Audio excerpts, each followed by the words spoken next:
Meditation के session में। और आज हमारे बीच बलि प्रसाद प्रभु है और आज का टॉपिक है हु इज रियल गुरु। तो प्रभु जी का हम स्वागत करेंगे हरे कृष्ण मंत्र बोल के। हरे कृष्णा कृष्णा कृष्णा हरे हरे, हरे राम राम राम हरे हरे। हरे कृष्ण।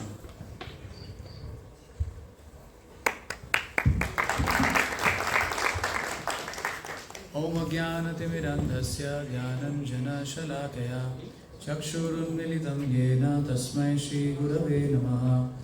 श्रीचैतन्यमनोभीष्टं स्थापितं येन भूतले स्वयं रूपा कदा मह्यं ददाति स्वपदान्तिकं। वन्देऽहं श्रीगुरुं श्रीयुतापदकमलं श्रीगुरुन् वैष्णवांश्च। श्रीरूपं साग्रजातं सहगना रघुनाथान्वितं तं सजीवं साद्वैतं सावधूतं परिजनसहितं कृष्णचैतन्यदेवं। श्रीराधाकृष्णपादान् सहगना ललिता श्रीविशाखान्वितं च। हे कृष्ण करुणा सिन्धु दीनबन्धु जगत्पते गोपेश गोपिकान्त राधाकान्त नमोस्तुते। तप्तकाञ्चन गौरांगी राधे वृन्दावनेश्वरी वृषभानुसुते देवी प्रणमामि हरिप्रिये। वाञ्छाकल्पतरुभ्यश्च कृपा सिन्धुभ्येव च पतितानां पावनेभ्यो वैष्णवेभ्यो नमो नमः। जय श्री कृष्ण चैतन्य प्रभु नित्यानंद श्री अद्वैत गदाधर श्रीवासादि गौर भक्तवृंद। हरे कृष्णा कृष्णा कृष्णा हरे हरे, हरे राम राम राम हरे हरे। नमो विष्णुपादाय कृष्णप्रेष्ठाय भूतले श्रीमते भक्तिवेदांत स्वामिनिति नामिने। नमस्ते सारस्वते देवे गौरवाणी प्रचारिणे निर्विशेष शून्यवादी पाश्चात्य देशतारिणे। तो ये साइंस ऑफ सेल्फ रियलाइजेशन का सीरीज हम चल रहे हैं। आज कौन सा सेशन है उसका? आज उसका थर्ड सेशन है। सो चैप्टर वाइज देखें तो बुक में ये चैप्टर नंबर 2 है, क्योंकि पहले चैप्टर में हमने 2 सेशन बिताए थे और आज जो है हम एक नए चैप्टर में प्रवेश करेंगे जो कि है हु इज रियल गुरु। तो गुरु तत्व पे आज हम थोड़ा चर्चा करने का प्रयास करेंगे, लेकिन उससे पहले थोड़ा सा रिकैप करते हैं कि पिछले हफ्ते की जो सेशन हुई थी कितने लोग प्रेजेंट थे उसमें? ओके, तो आपको याद है पिछले सेशन में हमने क्या डिस्कस किया था? आस्किंग रेलेवेंट क्वेश्चंस, यानी आध्यात्मिक जिज्ञासा करना। हाँ, जब तक हम जिज्ञासा सही रूप से नहीं करते हैं हम वास्तव में मनुष्य ही नहीं है। ये हमने डिस्कस किया था पिछली बार। और फिर उसके बाद हमने क्या चर्चा किया था? कैसे प्रश्न पूछने चाहिए, किस विषय में प्रश्न पूछने चाहिए। मृत्यु के बाद क्या है? बहुत अच्छे, वेरी नाइस। इंटेलिजेंट व्यक्ति ये प्रश्न पूछता है कि मृत्यु के उपरांत क्या गति होती है। फिर उसके बाद क्या चर्चा किया था? वेरी नाइस, हम बहुत अच्छे से याद किया। हु इज गॉड, भगवान के बारे में प्रश्न पूछना, भगवान कौन है। और 3 प्रश्न हमने डिस्कस किए थे। एक है कौन है भगवान, Who am I? Very nice. And last question? Seva for Krishna. What is my duty? What is our relationship? तो इस प्रकार से ऐसे प्रश्न पूछने वाले व्यक्ति बहुत ही भाग्यशाली हैं और वो वास्तव में मनुष्य जीवन को जी रहे हैं। और प्रश्न पूछने के बाद जब उनको सही रूप में एक गुरु के माध्यम से जब उनको इन प्रश्नों के उत्तर मिलते हैं, तब इस प्रश्नों के उत्तर के माध्यम से वो इस भव बंधन को पार करके भगवत धाम पहुंच जाते हैं। और ये जीवन का असली लक्ष्य है, तो गो बैक होम, बैक टू गॉडहेड। ठीक है ना? तो आज हम दूसरे अध्याय में चर्चा करेंगे कि हु इज रियली अ गुरु। तो क्या लगता है आपको गुरु कौन होता है? आपकी परिभाषा में गुरु का क्या अर्थ है बताइए। हाथ खड़ा करके आप बता सकते हैं गुरु कौन होता है। यस बोलो। कृष्णा प्रभु श्री गुरु वो है जो हमें आध्यात्मिक वे दिखाए, जैसे हमें भगवान तक पहुंचना है और कैसे हम अपनी सेवा में भगवान को कैसे अपनी सेवा दे सकते हैं। ओके, आध्यात्मिक रास्ता दिखाए। आध्यात्मिक रास्ता। ओके, और कोई परिभाषा? गुरु कौन है? असली सच्चा गुरु कौन है?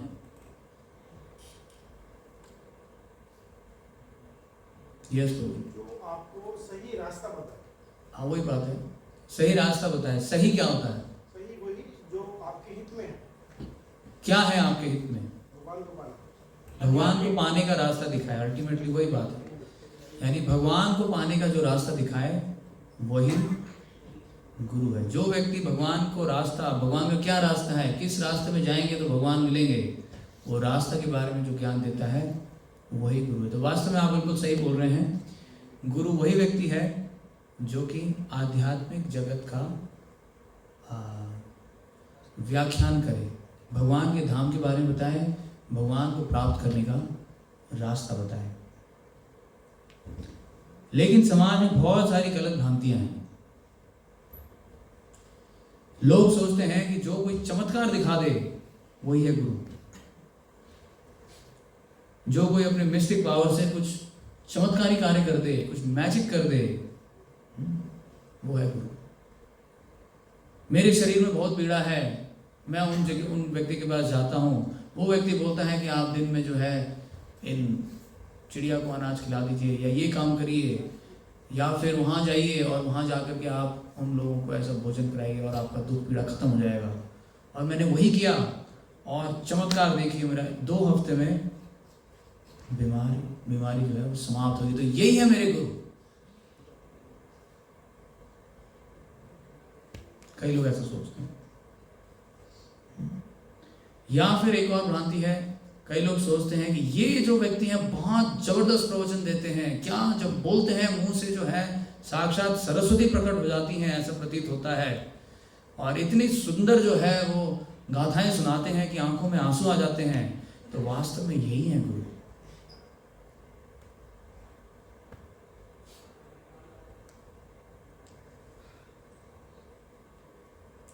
या फिर कई लोग सोचते हैं कि ये गुरु जो हैं ये बहुत ही अच्छे कुल में जन्मे हैं, इनके पुरखे भी जो हैं सारे महात्माओं के उसमें थे, और ये भी बड़े ही अमीर हैं, ऐश्वर्यवान हैं, इनके पास बहुत सारे अनुयायी हैं, तो इसीलिए यही है गुरु। अनुयायी देख करके लोग सोचते हैं यही है गुरु। किसी प्रवचन में जाते हैं तो देखते हैं, पहले गुरु से पहले देखते हैं कि कितने शिष्य बैठे हैं। अगर शिष्य हैं हजारों लाखों करोड़ों, तो फिर वास्तव में यही है गुरु।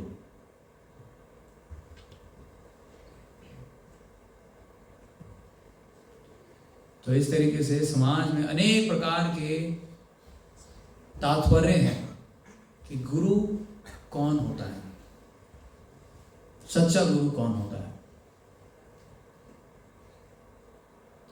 लेकिन आप सब लोग बहुत ही भाग्यशाली हैं, क्योंकि आपने पहले ही अटेम्प्ट में जो है, मुझे एक्चुअली एक्सपेक्टेड नहीं था कि आप बिल्कुल सही उत्तर देंगे, लेकिन वास्तव में आपने बिल्कुल सही बताया कि who is a real Guru.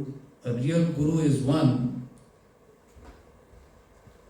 who takes us from ignorance to knowledge। यानी जो व्यक्ति आपको अंधकार से प्रकाश की तरफ ले जाए, वही व्यक्ति वास्तव में गुरु है। तो अंधकार से प्रकाश में ले जाने का क्या मतलब है? क्या इसका ये मतलब है कि कमरे में अंधकार था और थॉमस एडिसन की कृपा से जो है हमें ये प्रकाश मिला, तो थॉमस एडिसन हमारे गुरु हैं? क्या मतलब है? शास्त्र में ये बताया, ओम अज्ञानतिमिरन्धस्य। हम हर प्रवचन जो है इसी प्रार्थना से शुरू करते हैं, ओम अज्ञानतिमिरन्धस्य। तिमिरन्धस्य में तमोगुण अंधकार में घिरा हुआ था, फंसा हुआ था, लेकिन गुरु के माध्यम से चक्षुरुन्मीलितम येन, मेरी आंखें जो है उस आध्यात्मिक तेज से, उस प्रकाश से जो है प्रकाशित हो गई और वो अंधकार दूर हो गया। तो क्या अंधकार दूर करने का मतलब ये है कि वास्तविक रूप में जब आप एक कमरे में हैं, अंधकार से घिरे हुए हैं, तो जो लोग आपके लिए लाइट बल्ब बना के लाते हैं, ज्योति ला के लेकर के आते हैं, क्या वो लोग गुरु हैं? क्या मतलब है? अंधकार से प्रकाश में ले जाने का क्या मतलब है? मोड ऑफ इग्नोरेंस से मोड ऑफ अज्ञान से ज्ञान की ओर ले जाना, मतलब हाँ जी। भगवान भौतिकता से भगवान की ओर लेके जाना। हाँ जी, ये है तात्पर्य। जो व्यक्ति आपको अज्ञानता से ज्ञान की तरफ ले जाए वो है वास्तव में गुरु। तमसो मां ज्योतिर्गमा। मनुष्य के लिए वेदांत सूत्रों में अनेक प्रकार के उदाहरण दिए गए हैं और उस तरीके से ये बताया गया है, तमसो मां ज्योतिर्गमा, तमोगुण को छोड़िए और ज्योति में प्रवेश कीजिए। ज्योति यानी कि आध्यात्मिक शिक्षा को अपनाइए, आध्यात्मिक ज्योति, आध्यात्मिक ज्ञान को अपने जीवन में अपनाइए। यह है जीवन का लक्ष्य। तो इसीलिए ये कार्य, ये जो महान कार्य है, लोगों को अज्ञानता के सागर से उभार करके दिव्य ज्ञान की ज्योति में निमग्न कर देना, यही गुरु का कर्तव्य है। इसीलिए हम हर दिन सुबह अपने गुरु को वंदना करते हुए कहते हैं कि प्रेमा भक्ति यहाँ होते अविद्या विनाश हो जाते। यानी गुरु के सानिध्य में सारी अविद्या का नाश हो जाता है।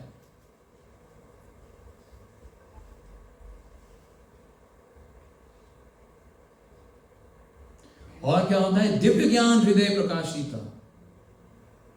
अविद्या का नाश होकर के दिव्य ज्ञान जो है हृदय में प्रकाशित कर देते हैं गुरु जी, गुरु महाराज।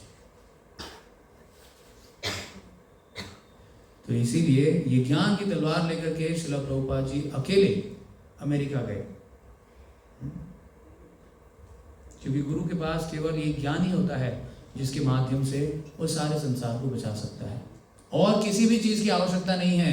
श्रील प्रभुपाद जब अकेले अमेरिका गए थे 59 साल की उम्र में 1965 में, तो उनके पास ना धन था, ना अनुयायी थे, ना उनके पास साथ सामग्री थी, ना उनके पास आयु थी, कुछ भी नहीं था, सब प्रतिकूल अवस्था में थी। लेकिन फिर भी श्रील प्रभुपाद निडर होकर के पाश्चात्य देश में गए, सिर्फ एक चीज लेकर के। किसको पता है क्या लेकर के गए थे?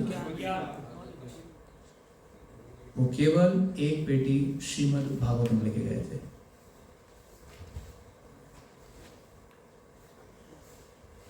क्योंकि उनको विश्वास था कि मैं अकेले जा रहा हूं इस भारत भूमि को छोड़ करके, अकेले पाश्चात्य देश जा रहा हूं और वहां पे मैं तमोगुण से घिर जाऊंगा, लेकिन एक चीज है जो ज्योति के समान प्रकाशमान होकर के पूरे तमोगुण को नाश कर सकती है, और वो है श्रीमद् भागवतम। और इसको लेकर के मैं जा रहा हूं अमेरिका, और मुझे पूरा विश्वास है कि अगर लोग इस श्रीमद् भागवतम को, भगवद्गीता को अपने जीवन में अपनाएंगे तो वहां कितने भी घोर तमोगुण क्यों ना हो, लेकिन उस घोर तमोगुण में भी कृष्ण ज्योति का प्रकाश उज्ज्वलित हो सकता है।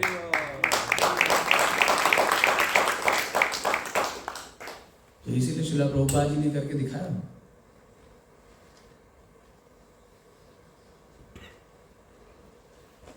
अभी हमने श्रील भक्ति सिद्धांत सरस्वती ठाकुर महाराज जी का जो है आविर्भाव भी मनाया था 2-3 दिन पहले। तो वहां पे भी हम भक्ति सिद्धांत महाराज जी के गुणगान को सुन रहे थे। सो एक दफे भक्ति सिद्धांत महाराज श्रील प्रभुपाद जी को एक उपदेश दिए। ये उपदेश श्रील प्रभुपाद जी के लिए आखिरी उपदेश था अपने गुरु महाराज का। और राधाकुंड में जाकर के श्रील प्रभुपाद जब अपने गुरु महाराज से आज्ञा प्राप्त कर रहे थे, प्रश्न उत्तर कर रहे थे, तो भक्ति सिद्धांत महाराज ने बताया, क्योंकि भक्ति सिद्धांत महाराज ने 108 मंदिर खोले थे, 108 मठ, गौड़िया मठ जो है पूरे भारत भूमि में भक्ति सिद्धांत महाराज ने खोले थे। तो एक बहुत ही विशेष जो मठ है वो महाराज जी ने खोला था कलकत्ता में, जो कि बहुत विख्यात होता बाग बाजार मंदिर के नाम से। बहुत पैसा लगा करके एक मार्बल का मंदिर भक्ति सिद्धांत महाराज ने तैयार किया था। और फिर उसके बाद भक्ति सिद्धांत महाराज इधर राधाकुंड में आए थे, और उन्हीं दिनों फिर प्रभुपाद जी भी उनसे मिले। तो भक्ति सिद्धांत महाराज ने बताया कि जब से मैंने ये मार्बल मंदिर बनाया है, तब से मैं देख रहा हूँ कि लोगों में बहुत ही क्लेश ही क्लेश हो रहा है। लोग सोच रहे हैं कि मैं ये वाला कमरा दूंगा, मैं वो वाला कमरा दूंगा, मैं इधर अपना जो है हिस्सा जमाऊंगा, मैं उधर रहूंगा। तो इस प्रकार से अलग अलग लोग जो हैं अलग अलग एरिया को कब्जा करने के उद्देश्य से मेरे पास आते हैं। तो तो मेरी तो यही इच्छा है, मेरी तो यही इच्छा है कि इस मार्बल के मंदिर को बेच करके जो पैसा आता है, मैं तो चाहता हूं ये मार्बल मंदिर बिक जाए। ऐसे मंदिर होने से अच्छा है इस मंदिर को हम बेच दें। तो बेच के क्या करेंगे? तो भक्तिदास महाराज बोलते हैं बेच के जो लक्ष्मी आएगी उस धन से हम कुछ पुस्तक छापेंगे और उन पुस्तकों को, उस ज्ञान के स्रोतों को हम लोगों में वितरित करेंगे। तो ये कार्य मुझे लगता है बड़े बड़े मंदिर बनाने से भी ज्यादा विशेष या ज्यादा महत्वपूर्ण ये है कि हम इस ज्ञान के माध्यम को लोगों में वितरित करें।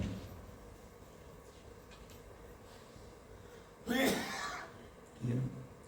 तो इसीलिए गुरु होने का यही मतलब है, जो व्यक्ति हमको इस भौतिक अंधकार से, इस भौतिक जगत से निकाल करके आध्यात्मिक जगत का दर्शन कराए।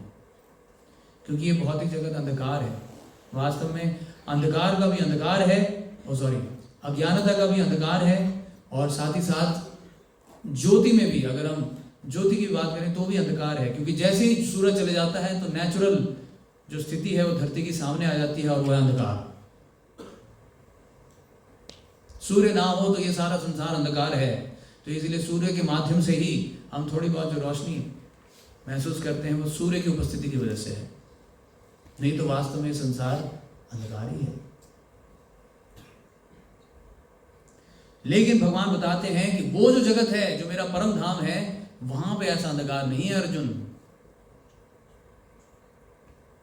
वहां पे क्या है फिर? वहां पे बताते हैं न शांको न पावकः यद् गत्वा निवर्तन्ते तद् धाम परमं मम। यानी मेरा जो धाम है अर्जुन, वहां पे ना सूर्य की जरूरत है, ना चंद्रमा की जरूरत है। वो धाम तो नित्य बाय डिफॉल्ट प्रकाशित है, वहां पे हर वस्तु अपने आप में प्रकाशित है। तो इसलिए वहां पर जाने के बाद कोई व्यक्ति वापस इस अंधकार के जीवन में नहीं लौट के आता। तो इसीलिए गुरु का यही कार्य है कि व्यक्ति को इस घोर अंधकार से निकाल करके नित्य प्रकाशमान जो भगवान का धाम है वहां तक उसको खींच करके ले जाए, यहाँ पे फिर दोबारा अंधकार में आने का कोई स्कोप नहीं रहता। तो ये है गुरु का कार्य, जो कि श्रील प्रभुपाद अपने इस पुस्तक में दूसरे अध्याय में बता रहे हैं।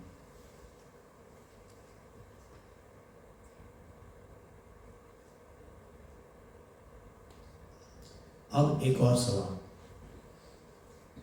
कई लोग कहते हैं कि अगर ठीक है हम अंधकार में हैं तो उससे क्या प्रॉब्लम है? हमारा जीवन तो हम जी रहे हैं, अंधकार में रहने से, अज्ञानता में रहने से क्या प्रॉब्लम है? बताइए क्या प्रॉब्लम है? अगर हम इस ज्ञान को नहीं प्राप्त करते और ऐसे ही जीवन बिता देते हैं तो क्या लॉस है?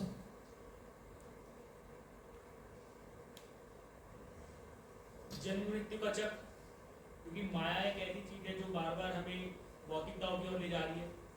तो इससे हम भगवान की प्राप्ति नहीं कर पाएंगे, तो हम जन्म मृत्यु के चक्र में फंसे रहेंगे। जन्म मृत्यु का चक्कर चलता रहेगा। Very nice. हम सकाम कर्म और विकर्म करते रहेंगे। हम कर्म करना नहीं सीख पाएंगे। सकाम कर्म क्या होता है, विकर्म क्या होता है, उससे अनजान रहेंगे, अज्ञानता में रहेंगे। तो उससे यही होगा, जन्म कर्म जो है वो चलता रहेगा। और कुछ अज्ञानता में रहने से क्या दुष्परिणाम है वो मैं पूछ रहा हूँ। वही जन्म और मृत्यु का चक्कर चलता रहेगा। एक पाशविकता फैल जाएगी, अराजकता फैल जाएगी। मतलब एक पाशविकता मतलब पशु व्यवचार हो जाएगा, मतलब पशुओं की तरह हम पशुओं के रूप में जीवन जिएंगे। खाना पीना सोना मैथुन करना, केवल इन 4 कार्यों में हम फंसे रह जाएंगे जो कि पशु भी करता है।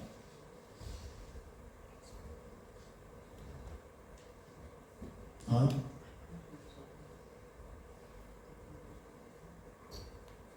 अज्ञानता में रहने से क्या प्रॉब्लम है, क्या खतरा है?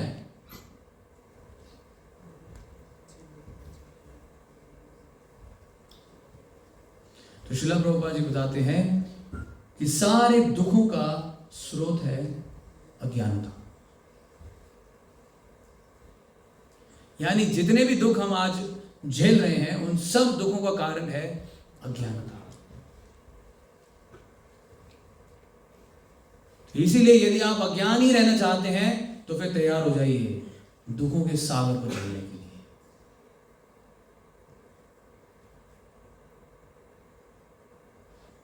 तो यदि आप दुखी रहना चाहते हैं तो अज्ञान रहिए।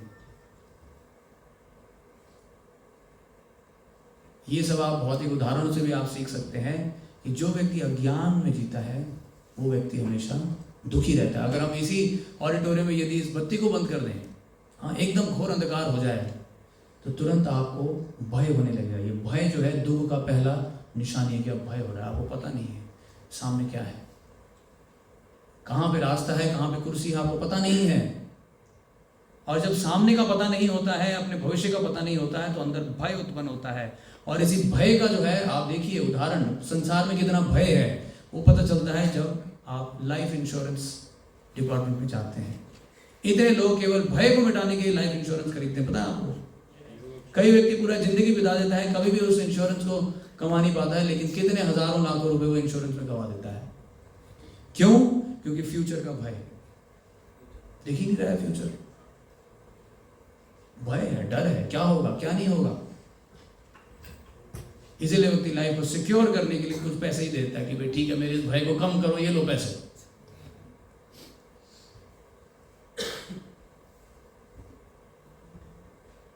तो इसीलिए अज्ञानता में जो जीता है वो हमेशा दुखी रहता है। जैसे कि अगर आपको ट्रैफिक के नियम नहीं पता है और आप गाड़ी लेकर के चला देते हो, लाल बत्ती है चला देते हो, बस का लेन है, गाड़ी का लेन है, आप बस के लेन में चला देते हैं, ओवरटेक राइट से करना चाहिए आप लेफ्ट से कर देते हैं,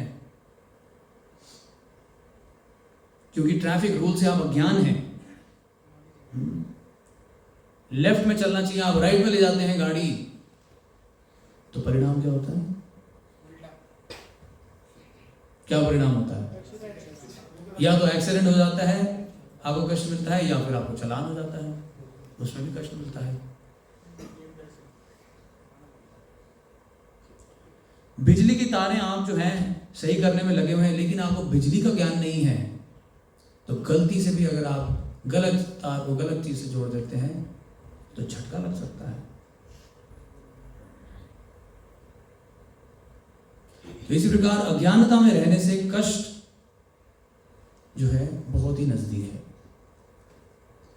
कई लोग पढ़ाई करते हैं, लेकिन अगर आप सब्जेक्ट से आप अज्ञानता में हैं, आप अपने सब्जेक्ट को ढंग से नहीं सीखे हैं, तो फिर परिणाम भी फेलियर ही होगा, बैकलॉग लग जाएगा, और बैकलॉग लगने से आप ही को कष्ट भुगतना पड़ेगा। तो इसलिए कहने का मतलब यही है, जो हम कहने का जो है तात्पर्य यही है कि यदि आप अज्ञानता में रहते हैं तो फिर कष्ट के लिए तैयार हो जाएगी। जैसे कि वो टाइटैनिक जहाज जो कि बहुत ही विशेष प्राउड होकर के जो है सीना तान करके वो लोग निकले थे अपने पहले वॉयज में कि ये शिप कभी भी डूबेगा नहीं, और इस प्रकार महान महान लोग उस नाव में बैठ करके पहली सवारी में निकले थे।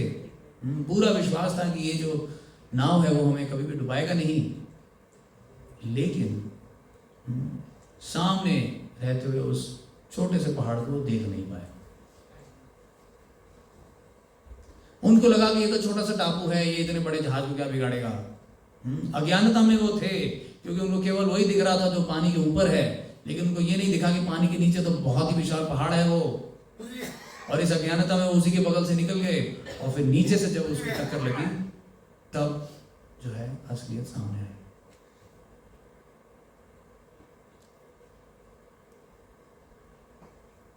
तो इसीलिए अधूरे ज्ञान के साथ जीना, अज्ञानता के साथ जीना कितना महत्वपूर्ण है, कितना घातक है।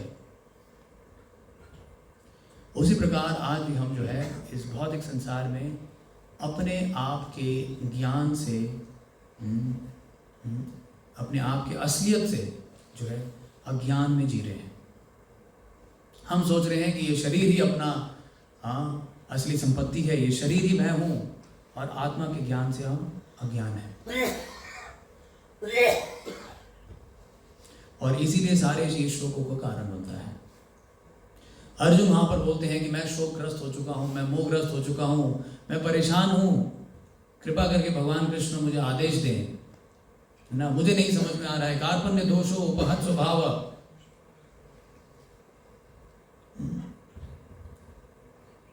पृच्छामि त्वाम धर्म सम्मूढ़ चेतः, यश्रेया निश्चितम ब्रूहि तन्मे, शिष्यस्ते हम साधिमाम त्वाम प्रपन्नम। यानी अर्जुन भगवान कृष्ण के सामने गिड़गिड़ाते हुए बोलते हैं कि मैं इतना महान भाग्य जो है महाभाव अर्जुन हूँ, मैं ही वो धनुर्धर अर्जुन हूँ जिसने शिव जी को परास्त किया, परशुराम को परास्त किया, लेकिन आज मैं जो है इस परिस्थिति में व्याकुल हो उठा हूँ, मुझे नहीं समझ में आ रहा क्या मेरे लिए करणीय है। तो इसीलिए मैं इस स्थिति में आपको शरणागत होता हूँ, कृपा करके मुझे उपदेश दें। शोकमग्न थे अर्जुन, और भगवान ने जब देखा कि अर्जुन इतनी पीड़ा में है, शोकमग्न है, तो भगवान ने क्या बोला? सबसे पहले उत्तर में भगवान ने क्या बोला? भगवान ने बोला कि तुम्हारे इस कष्ट का कारण जरूर अज्ञानता है, तुम्हारी अज्ञानता ही तुम्हारे आज के इस कष्ट का कारण है। इसीलिए पहले ही श्लोक में भगवान अर्जुन को बोलते हैं कि असोच्यान अनुशोचस्तम प्रज्ञावादम से भाषसे गदासुन अगदासुंश्च नानुशोचन्ति पंडितः, कि तुम अर्जुन, हाँ शब्द तो ऐसे बोल रहे हो जैसे तुम महान ज्ञानी हो, लेकिन तुम्हारे शोक को देख करके यही समझ में आता है कि तुम वास्तव में टोटली अज्ञान में हो।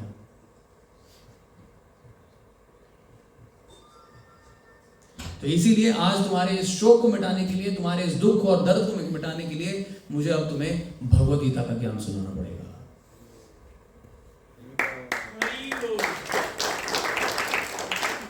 फिर भगवान जो है अर्जुन को भगवद गीता के ज्ञान को सुनाते हैं, और भगवद गीता के ज्ञान को सुनने के बाद आप अर्जुन की अवस्था देख सकते हैं।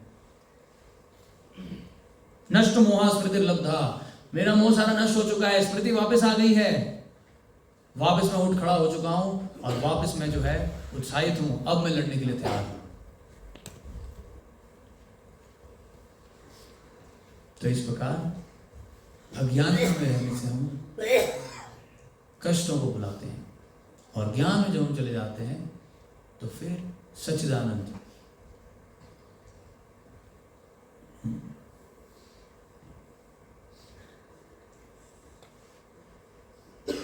तो इसीलिए हमारा मानव समाज जो है, जो हमारा मानव जीवन है, उसका आयु बहुत ही सीमित है, अध्रुवम। हमेशा हम इस संसार में नहीं रहने वाले हैं। तो इसलिए इस सीमित समय में हमें जो है, अपने इस सीमित समय में हमें उस ज्ञान को प्राप्त करके अपने जीवन को सफल बना लेना चाहिए। क्योंकि यदि ये बहुमूल्य समय, ये जो एक एक क्षण हमारे जीवन का बीत रहा है, यदि ये क्षण बीत करके जीवन का अंत आ गया, तो फिर हम यमराज को कोई एक्सक्यूज नहीं दे सकते कि मेरे को पता नहीं था, I am very sorry, please give me another chance, मुझे पता नहीं था। ये एक्सक्यूज यमराज के सामने नहीं चलेगा। गाड़ी चलाते हुए आप 60 किलोमीटर प्रति घंटा की वहां पर चेतावनी दी हुई है, और आप 80 घंटे में चले जाते हैं, और तुरंत वहां पे पुलिस कैप्चर करके आपको चालान दे देती है, तो वहां पे आप नहीं बोल सकते मुझे नहीं पता था, कृपा करके मुझे माफ करें, मुझे नहीं पता था। नहीं, अब तो गलती, अब देरी हो चुकी है, अब जो है पनिशमेंट से ही उसका निवारण हो सकता है। तो ये लो चालान और भरो अपना पनिशमेंट। तो इसीलिए समय रहते हुए हमें इस अज्ञानता को दूर करना है। ये एक्सक्यूज नहीं चलेगा, क्योंकि प्रकृति के नियम बहुत ही कड़क होते हैं। प्रभुपाद जी उदाहरण देते हैं कि बच्चा अग्नि को स्पर्श करता है, लेकिन अग्नि ये नहीं सोचती है कि ये बहुत ही मासूम है, इसको नहीं पता कि अग्नि में हाथ डालने से क्या होता है। तो इसीलिए इस मासूम से बच्चे के लिए मैं अपने नेचर को, अपने प्रकृति को जो है ढक देता हूं, और इसको जो है नहीं जलाता हूं। नहीं, ऐसा नहीं होता। अग्नि को जो भी स्पर्श करेगा उसको विपरीत रूप में वो जल ही जाएगा। उसी प्रकार प्रकृति के नियम भी बहुत कड़क होते हैं, और इस प्रकृति के नियम से हम नहीं बच सकते। तो इसीलिए बताते हैं कि जब एक बार कार्य हो जाता है तो फिर केवल हम उसका परिणाम भुगत सकते हैं, उस कार्य को दोबारा नहीं कर सकते। बताते हैं तीर कमान से और बात जबान से जब निकल जाती है तो फिर वापस नहीं आती, फिर केवल परिणाम ही वापस आता है। तो इसीलिए समय रहते हमें जो है अपने बुद्धि का प्रयोग करना है और इस अज्ञानता को दूर करना है। इसीलिए समय रहते एक गुरु के पास जाना है, जिसका मेन कार्य इस पूरे संसार में आने का एक ही कार्य है, अज्ञानता को दूर।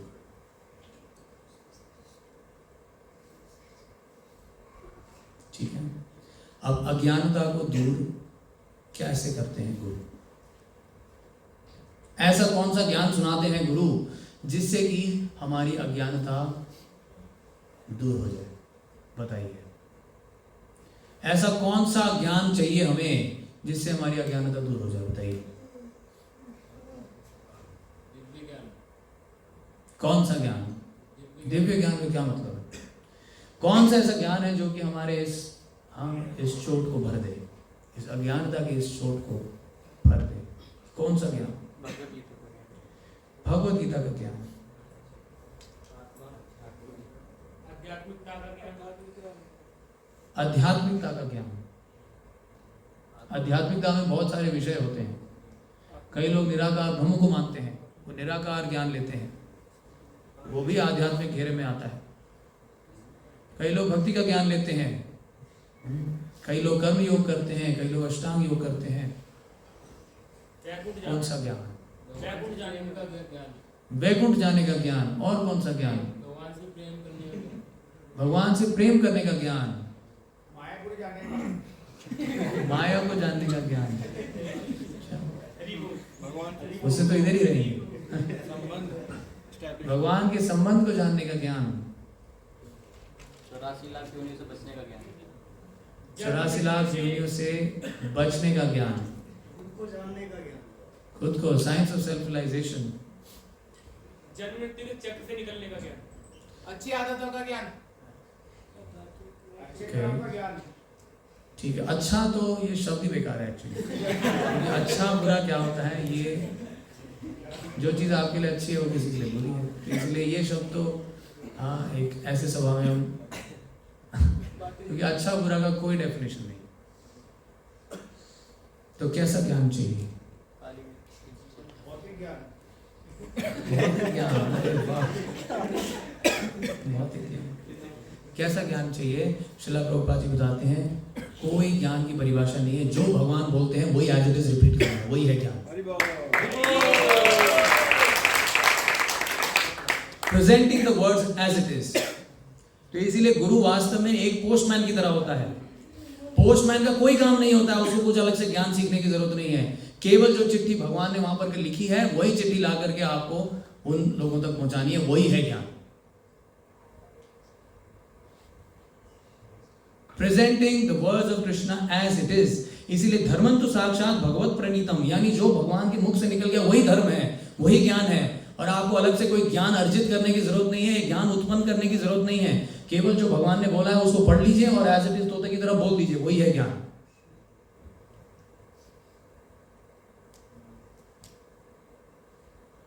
और उसी ज्ञान से इतनी शक्ति है उस ज्ञान में कि वो ज्ञान आपको इस भौतिक धरातल से, भौतिक अंधकार से निकाल करके सीधा भगवत धाम पहुंचा सकती है, केवल यदि हम उस आध्यात्मिक शब्द को रिपीट कर दें, बस। इसलिए प्रभुपाद जी ने, किसी ने पूछा कि प्रभुपाद जी आपके पास हमारे संसार में अभी 550 एडिशन है भगवत गीता के, फिर भी आपने भगवत गीता क्यों अलग से लिखी है? ये प्रभुपाद ने इंट्रोडक्शन में बताया है। किसी ने मेरे से पूछा अमेरिका में कि इतनी सारी भगवत गीता की एडिशन से मैं कौन सी एडिशन पढ़ूं? उस समय गीता नहीं लिखी थी प्रभुपाद जी ने। तो प्रभुपाद जी ने फिर वहां पर बताया कि मैं उस लेडी को, जिसने मेरे से पूछा था, मैं उसको उत्तर देने में असमर्थ था, क्योंकि हालांकि भगवान की गीता तो वही है जो गीता भगवान ने, कृष्ण ने 5000 साल पहले बोली थी, वही 700 श्लोक हैं। लेकिन हर गीता के एडिशन में लोगों ने अपने तात्पर्य जो जोड़ दी हैं, अपने नए मनोकाल्पनिक धारणाएं जो उस गीता में डाल दी हैं, उन धारणाओं की वजह से गीता का असली ज्ञान जो है छुप गया है।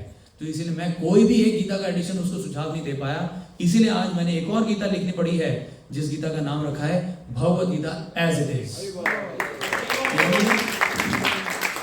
उस गीता में जो है मेरी किसी मनोकाल्पनिक धारणा का कोई आवरण नहीं है। वो गीता स्वयं प्रकाशमान है, जो भगवान कृष्ण ने जैसा बोला था वैसा का वैसी मैंने यहाँ पर प्रेजेंट किया है, और यही मेरा क्वालिफिकेशन है।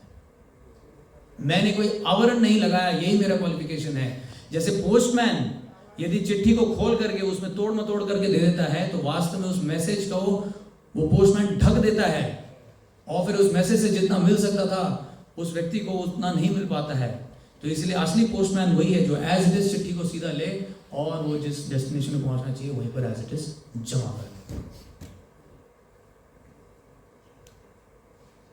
इसीलिए चैतन्य महाप्रभु ने बोला कि अमार आज्ञा गुरु हैया तारे ही देश, यानी मेरी आज्ञा से आप गुरु बनो और सारे संसार को तार दो। कैसे कैसे तारेंगे बताइए? चैतन्य महाप्रभु ने बोला कि मेरी आज्ञा से आप सब लोगों को, भारतवासियों को स्पेशली, भारत भूमि ते मनुष्य होइल जन्म यार, जन्म सार्थक करी करो परोपकार, यानी भारत भूमि में यदि आप जन्म ले लेते हैं तो पहले अपना जीवन सार्थक करिए और फिर गुरु बन करके दुनिया का जो है आप जीवन सार्थक करिए। कैसे कर पाएंगे दुनिया का सार्थक जीवन? कैसे कर पाएंगे? हमारा आगे गुरु भैया तारा यही देश, पूरे देश को तार दो। कैसे बताइए कैसे? संदेश का हाँ, एज इट इज, यस। तो फिर चैतन्य महाप्रभु कहते हैं हमारा आज्ञा गुरु भैया तारा यही देश,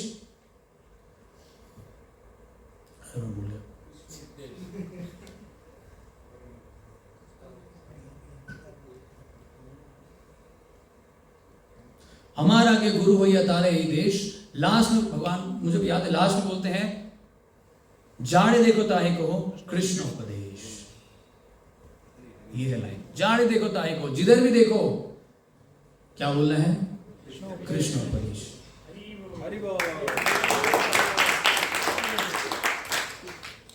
तो इसीलिए अगर हम इस युक्ति को अपना लें, जिधर भी हम देखेंगे, जो भी हम प्रचार करेंगे, केवल कृष्ण का उपदेश एज इट इज बोल देंगे। अब सामने वाला उसको ले ना ले, जो भी करे।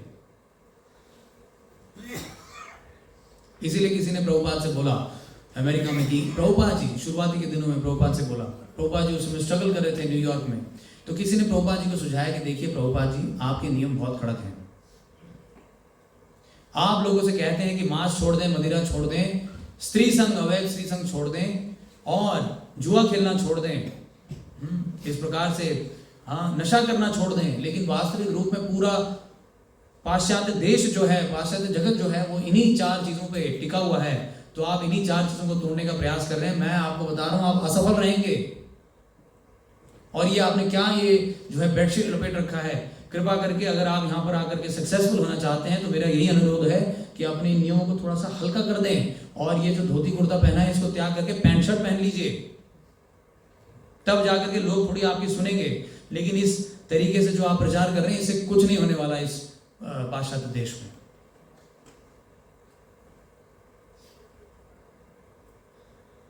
लेकिन जानते हैं प्रभुपाद जी ने क्या बोला? प्रभुपाद जी ने बोला कि चाहे सारे लोग मेरे को तिरस्कार कर दें,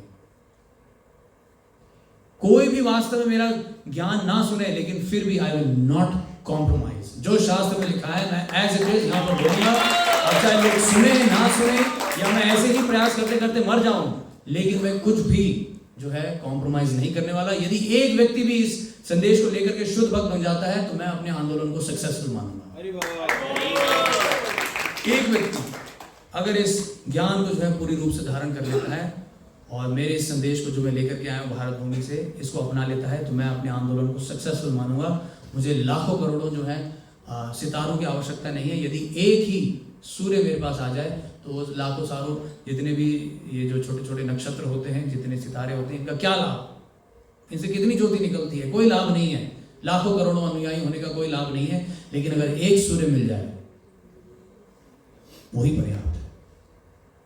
तो इसलिए एक भक्त मिल जाए जो कि इस शुद्ध संदेश को जीवन में अपना ले, वही मेरे प्रचार का सक्सेस होगा।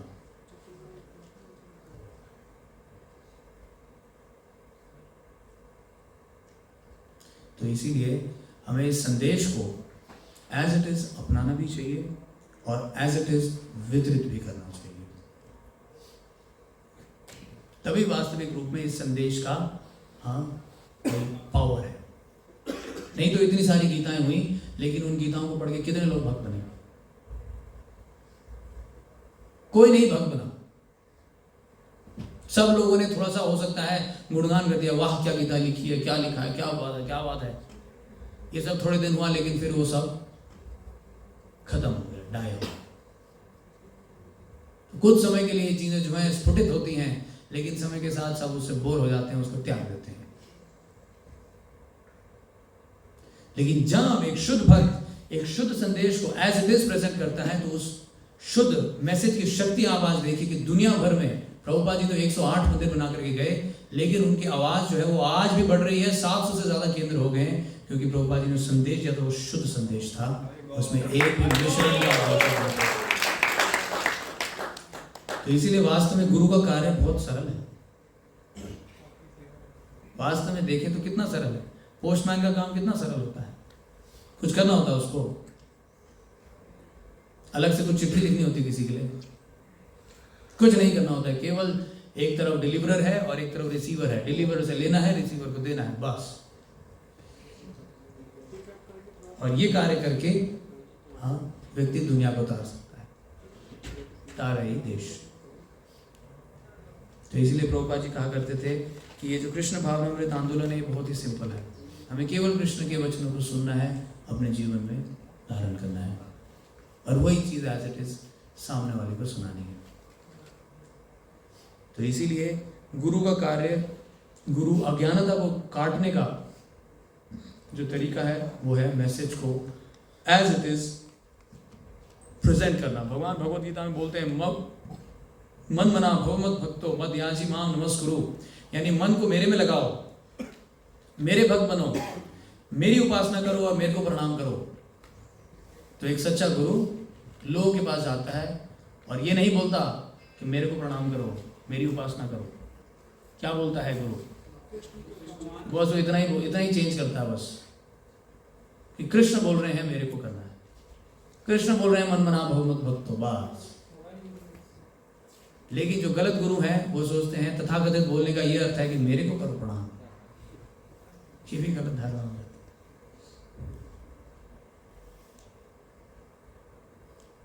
इसीलिए एक भगवद गीता में बताया गया कि भगवान जो इस कुरुक्षेत्र का वर्णन कर रहे हैं, धर्म क्षेत्र कुरुक्षेत्र ममा धर्म क्षेत्र कुरुक्षेत्र समवेत युत्सवा। तो इस श्लोक का अर्थ ये है कि वास्तव में कुरुक्षेत्र जो है वो आपका शरीर है।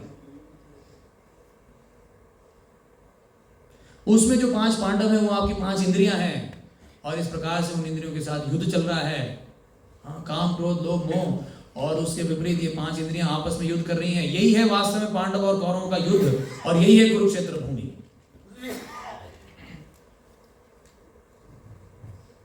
प्रभुपाद जी ने बोला कहां लिखा भाई गीता में? गीता में तो श्लोक आए कुरुक्षेत्र, कुरुक्षेत्र एक जगह भी है। तो वास्तव में कुरुक्षेत्र एक जगह है, सिंपल सी बात है, इसमें कोई ज्यादा तात्पर्य लगाने की जरूरत नहीं है। सिंपल सी बात है, एक धर्म क्षेत्र है कुरुक्षेत्र, जो कि यहाँ से कुछ दूर हस्तिनापुर में स्थित है, और वहां पर जो है पांडव नाम के 5 लोग इकट्ठे हुए, दूसरी तरफ कौरव इकट्ठे हुए, और दोनों में युद्ध चल रहा है। इसमें तात्पर्य देने की क्या जरूरत है बताइए? क्या भगवान ने सारे श्लोक इसलिए बोले थे कि आगे चल के कोई इनको समझाएगा, इनका जो है आंकलन करेगा, सोचेगा, समझेगा, और फिर इसको जो है लोगों को समझाएगा? क्या भगवान इस धारणा से जो है बोले थे? नहीं, भगवान जो बोले थे वो साक्षात सब व्यक्तियों के लिए डायरेक्ट सुनने के लिए बोले थे कि इस शब्दों को सुन करके व्यक्ति लाभ उठाएंगे। इसके बीच में कोई तात्पर्य ऐड करने की जरूरत नहीं है। तो इसीलिए ऐसे तथाकथित जितने भी अपसंप्रदाय हैं, गलत धारणाएं हैं, श्रील प्रभुपाद जी उनका विरोध करते थे। तो एक बार की कहानी है, गिरिराज महाराज जो कि प्रभुपाद जी के डिसाइपल हैं। गिरिराज महाराज उन दिनों प्रभुपाद जी के समय पे, गिरिराज महाराज बहुत ही विशेष प्रभुपाद जी के डिसाइपल हैं। हालांकि एक बहुत अमीर लॉयर के बेटे होने के बाद भी, एक अमेरिकन बॉडी होने के बाद भी, गिरिराज महाराज सारे संसार को छोड़ करके प्रभुपाद जी के आंदोलन से जुड़ गए और पूरी तरीके से अपने जीवन को समर्पित किया। और इंडिया में आकर के जो जुहू का मंदिर है, बहुत विशेष, प्रभुपाद जी ने 3 मंदिर भारत भूमि में बनाए, एक बॉम्बे जुहू, और दूसरा मायापुर, और तीसरा वृंदावन। तो इन 3 मंदिरों में जो जुहू का मंदिर है, तो उसका पूरा नेतृत्व जो है गिरिराज महाराज ने किया था उन दिनों। तो भारत भूमि में एक अमेरिकन व्यक्ति आकर के पूरा मंदिर का नेतृत्व किया। और साथ में एक बार गिरिराज महाराज जो है एक अपने उदाहरण में समझाते हैं कि मैं एक बार मद्रास गया। उस दिनों तमिलनाडु का नाम मद्रास हुआ करता था। तो मद्रास में पहला भक्त था जो जाकर के वहाँ प्रचार करने लगा, और वहाँ पर प्रभुपाद के आदेश अनुसार, जैसा हम सुनते थे प्रभुपाद जी से कि प्रभुपाद जी स्ट्रेट बोला करते थे, स्ट्रेट, नो कॉम्प्रोमाइज। तो मैंने भी वही जो है युक्ति अपनाई, और वहाँ पर जाकर के मैं स्ट्रेट बोलता था मैं पहुंचा वहाँ चेन्नई, और अगर आप गए होंगे चेन्नई में, तो चेन्नई के पास एक कांचीपुरम जगह है जहाँ पर 2 प्रकार के लोग रहते हैं। जानते हैं आप 2 प्रकार के कौन से लोग हैं? तो आप गए नहीं तो आपको पता नहीं होगा। तो वहाँ पे 2 प्रकार के लोग हैं, एक है विष्णु कांची और एक है शिव कांची। विष्णु कांची के जो लोग हैं वो लोग धारण करते हैं कि विष्णु ही परम है, और दूसरी तरफ शिव कांची के लोग हैं वो कहते हैं कि शिव जी ही परम है, और दोनों में कभी भी आपस में बनता नहीं। तो इसलिए वो पूरे उस शहर में जो है 2 विभाजन हो रखे हैं, जिसमें एक तरफ केवल विष्णु कांची के लोग रहते हैं, एक तरफ केवल शिव कांची के लोग रहते हैं। उसी जगह में पहुंच गए गिरिराज महाराज, और वो एक पाश्चात्य देश के व्यक्ति हैं, गोरे एकदम अमेरिकन हैं, इंग्लिश में बोल रहे हैं, और वहां पर जाकर के वही टेक्निक जो शिला प्रभुपाद जी अपनाते थे अमेरिका जाके, वही गिरिराज महाराज आज इंडिया लेकर के आए हैं और वही टेक्निक अपना रहे हैं स्ट्रेट। क्या हुआ पड़े? तो गिरिराज महाराज जो है वहां पर जाकर के सीधा बोल रहे हैं कि शिव जी भगवान नहीं है। आप सोचिए, एक शेर के जो है गुफा में जाकर के बोल रहे हैं, आप शेर को ललकार रहे हैं। आप सोच रहे हैं, आप शिव कांची के जगत में जाकर के वहां पे ललकार रहे हैं कि शिव जी भगवान नहीं है, विष्णु भगवान है। तो ऐसा करके जब गिरिराज महाराज ने बोला तो बहुत ज्यादा जो है उत्पात मच गया उस पूरे प्रदेश में। सब लोग गिरिराज महाराज जो है उनको लताड़ने लगे, सब लोग जो है अनेक प्रकार से उनको धमकी देने लगे, बोलने कि ये व्यक्ति कहाँ से अमेरिकन आकर के हमको आज सिखा रहा है कि शिव जी भगवान नहीं है, भगवान विष्णु है। ऐसा कैसे हो सकता है? ये हम भारत भूमि में रहते हुए क्या हम नहीं जानते इतनी सी बात? हमें इससे ज्यादा पता है ये कौन होता है यहाँ पर आकर के हमको समझाने वाला। तो इस प्रकार से बहुत विरोध होने लगा।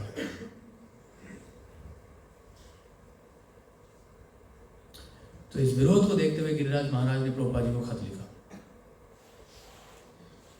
खत में जो है गिरिराज महाराज ने लिखा कि श्रील प्रभुपाद, मैं जो है यहाँ पर आकर के प्रचार करने का प्रयास कर रहा हूँ, और मैं जो है सच्चाई को स्थापित करने का प्रयास कर रहा हूँ, जैसा आपसे हमने सीखा है आपकी पुस्तकों में और आपके प्रवचनों में। मैं एज इट इज यहाँ पे जो है प्रेजेंट करने का प्रयास कर रहा हूँ, लेकिन मैं पा रहा हूँ कि यहाँ बहुत विरोध हो रहा है, और हाँ, मेरा इनफैक्ट जीवन भी खतरे में पड़ सकता है।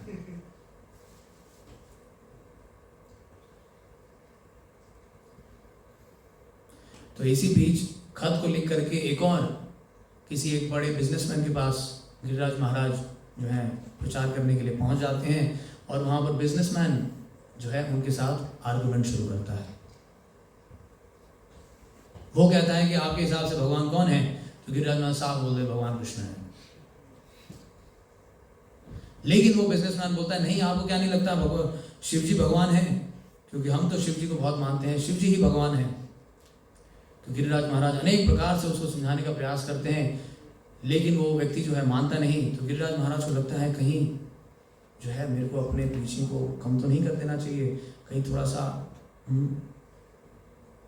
हल्का तो नहीं हो जाना चाहिए, थोड़ा सा कॉम्प्रोमाइज कर लिया जाए, क्योंकि ऐसा तो प्रचार हो ही नहीं पा रहा है। बड़ी मुश्किल से बिजनेसमैन ने आज मुझे अपने घर में न्योता दिया, लेकिन आज मैं उससे ही बहस करने लग रहा हूं। तो ऐसे कैसे होगा प्रचार? और अभी मैंने खत भी लिख चुका हूं, लेकिन अभी तक उस खत का कोई रिस्पांस नहीं आया है। तो गिरिराज महाराज अपने मन ही मन ऐसा सोच रहे थे, लेकिन फिर भी गिरिराज महाराज ने सोचा नहीं, जब तक शिला प्रभुपाद जी जैसा हमको कहे हम वही प्रयास करते रहेंगे। तो वो टस से मस नहीं हुए, बोले भगवान कृष्ण ही भगवान है, आप चाहे माने या ना माने। अब मैं अनेक प्रकार से जो है आपको परास्त करने का प्रयास ही कर सकता हूँ, लेकिन भगवान तो जो है वो एक ही है, वो कृष्ण है। तो इस प्रकार उस उद्योगपति ने जो है फिर उसकी भी आवाज़ बढ़ने लगी। तो इस प्रकार से गिरिराज महाराज ने अपना बैग पैक किया, बोला कि धन्यवाद हमको बुलाने के लिए, अब हम चलते हैं, अब हम आपसे और बहस नहीं करना चाहते, धन्यवाद। कभी गिरिराज महाराज जाने लगे तो तुरंत उस जो उद्योगपति ने बुलाया कि आप इधर आइए। फिर वो अपने बोला कि मैं आपको अपना मंदिर दिखाना चाहता हूँ। गिरिराज महाराज वहाँ उनको लाइफ मेंबर बनाने के लिए ले गए थे, लाइफ मेंबर्स। उन दिनों शिला प्रभुपाद जी ने लाइफ मेंबर का आंदोलन खोला था भारत भूमि में। तो गिरिराज महाराज उनके बाद लाइफ मेंबर बनाने के लिए गए थे, बट वो समझ गए थे कि यहाँ पे कोई होप नहीं है, तो वो निकल के जा रहे थे। लेकिन उन्होंने बोला कि इधर आइए, मैं आपको अपना मंदिर दिखाना चाहता हूँ। और आकर के जब गिरिराज महाराज को हाथ पकड़ के मंदिर दिखाते हैं, तो दिखाते हैं कि वहाँ पे साक्षात राधा कृष्ण उनके ऑल्टर में विराजमान है और वो द्रौपदी बताते हैं कि मैं भगवान कृष्ण का परम भक्त हूँ, मैं तो बस तुम्हें टेस्ट कर रहा हूँ। मैं ये देखना चाह रहा था कि तुम एक विदेशी हो, तुम एक भारत भूमि के बाहर से आए हो, क्या तुम इतनी इस बात से इतने आश्वस्त हो कि भगवान कृष्ण ही भगवान है? तो मैं भारत भूमि के लोगों को ही जो है अपने आर्गुमेंट से परास्त कर देता हूँ। लेकिन मैंने आज देखा कि तुम विदेशी होने के बाद भी तुम टस से मस नहीं हुए, तुम अपने ज्ञान में अटल रहे। इसलिए बताओ कहाँ है चेक? मैं डोनेशन देना चाहता हूँ, मैं तुम्हारा लाइफ मेंबर बनना चाहता हूँ, मैं तुम्हारा सहयोगी बनना चाहता हूँ, क्योंकि मैं जानता हूँ कि तुम जिस रास्ते पे हो तुम सही रास्ते पे हो। तो इस प्रकार गिरिराज महाराज ने उनको लाइफ मेंबर बनाया। और जैसे ही गिरिराज महाराज वापस अपने घर पहुंचे तो फिर देखा कि टेबल पे प्रभुपाद जी का रिप्लाई आया हुआ है। और प्रभुपाद जी ने रिप्लाई में क्या बोला है? प्रभुपाद जी कहते हैं कि I am so very happy with you Giriraj, I am the only one in India who is criticizing everything, who is preaching about anything short of full surrender to Krishna. यानी हिंदी में बोले तो मैं ही इकलौता एक ऐसा व्यक्ति हूं, प्रभुपाद जी अपने बारे में बोल रहे हैं, जिसने खुलेआम जो है कोई भी ऐसी प्रचार जो कि कृष्ण को सरेंडर करने से कम है उनका जो है खंडन किया है। मैं ही ऐसा अकेला व्यक्ति हूं। और मैं ही नहीं, मेरे गुरु महाराज ऑल्सो, मेरे जो गुरु महाराज है यानी भक्ति सिद्धांत महाराज है, उन्होंने भी कभी कॉम्प्रोमाइज नहीं किया। और इसीलिए मैं चाहता हूं और मुझे पूरा विश्वास है कि मेरे आगे आने वाले डिसाइपल भी कभी कॉम्प्रोमाइज नहीं करेंगे। तो इस प्रकार से प्रभुपाद जी बहुत खुश हुए गिरिराज महाराज के इस प्रयास से कि गिरिराज महाराज एज इट इज प्रेजेंट कर रहे हैं। तो इसीलिए प्रभुपाद जी बहुत खुश हुआ करते थे जब प्रभुपाद जी देखते थे कि भक्त लोग जो हैं एज इट इज इस भगवान के ज्ञान का प्रचार कर रहे हैं। तो ये है गुरु का कार्य। शब्दों में हमने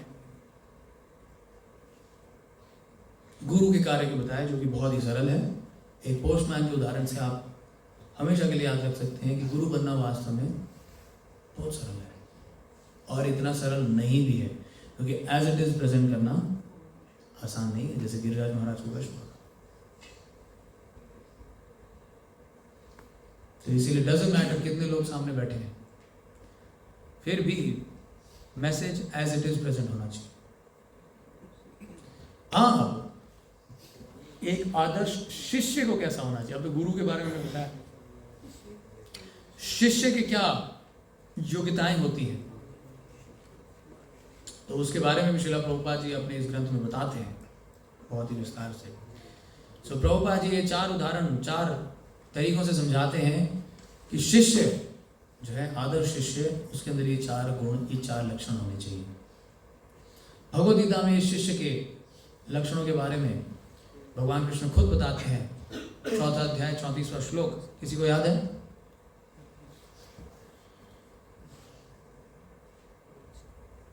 याद होना चाहिए, बहुत ही फेमस श्लोक है। तद्विद्धि प्रणिपातेन प्रणिप्रश्नेन सेवया उपदेक्षन्ति ते ज्ञानम ज्ञानिनस् तत्त्वदर्शिनः। यानी हे अर्जुन, एक आदर्श शिष्य को सबसे पहले तो एक प्रमाणिक गुरु को खोज निकालना चाहिए।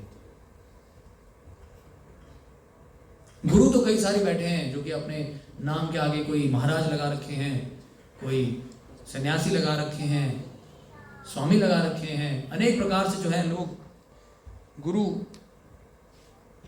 की उपाधि में हैं। लेकिन उन गुरुओं में भी सबसे सच्चा गुरु, real Guru, who is the real गुरु, ये सबसे पहले एक शिष्य को ढूंढ निकालना चाहिए। ठीक है, तद विज्ञानार्थम सगुरुम एवं विगच्छेत्। यानी किसी को अपने जीवन के सारे पहेलियों को हल करना है तो फिर ऐसे व्यक्ति को एक गुरु के पास जाना चाहिए और जाकर के शरणागत होना चाहिए। तो इसलिए सबसे पहला कार्य शिष्य के लिए यही है कि एक प्रमाणिक गुरु को खोज निकाले। तद्विद्धि प्रणिपातेन, यही चीज कृष्ण अर्जुन को सिखा रहे हैं। ढूंढो, तो क्या वो गुण होने चाहिए गुरु में? शिष्य का तो गुण है कि वो पहले ढूंढे, बट कैसे पता चलेगा इतने सारे गुरु में कौन है सच्चा गुरु? तो वास्तविक रूप में यही उसका जो है टेस्ट है कि वो कितना भगवान के संदेश को एज इट इज प्रेजेंट कर रहा है, जो हमने पिछले अभी तात्पर्य में पढ़ा। यदि कोई व्यक्ति एज इट इज कृष्ण के संदेश को आगे बढ़ा रहा है तो वही है सच्चा गुरु। तो इसीलिए डिसाइपल को टेस्ट करना चाहिए कि जिन गुरु के पास मैं जा रहा हूं या जिनसे मैं दीक्षा लेने वाला हूं या जिनकी शरणागत होने जा रहा हूं, क्या वो वास्तव में निपुण हैं? क्या वो वास्तव में कृष्ण के संदेश को देने में समर्थ हैं? अगर समर्थ हैं तो ऐसे गुरु को शरणागत किया जा सकता है,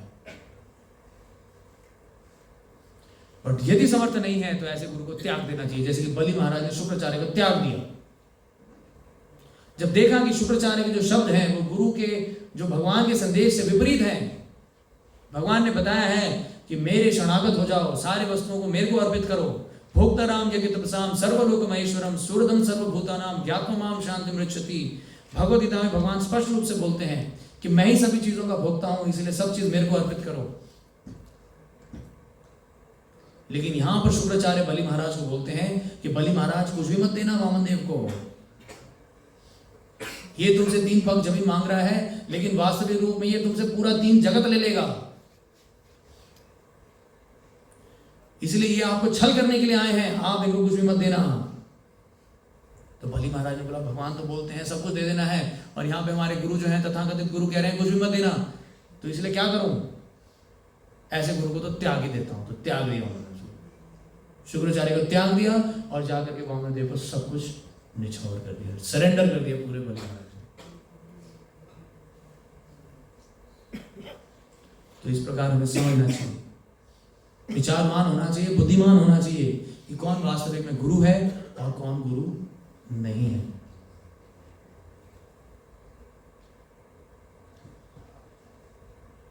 श्रोत्रियाम ब्रह्मनिष्ठम, जो व्यक्ति ब्रह्म में निष्ठ है, जो कृष्ण में लीन है, हमेशा कृष्ण के बारे में सोचता है, कृष्ण का ही उपदेश का प्रचार करता है, ऐसा व्यक्ति वास्तव में गुरु है, और जिसका सारी इंद्रियों में वश है।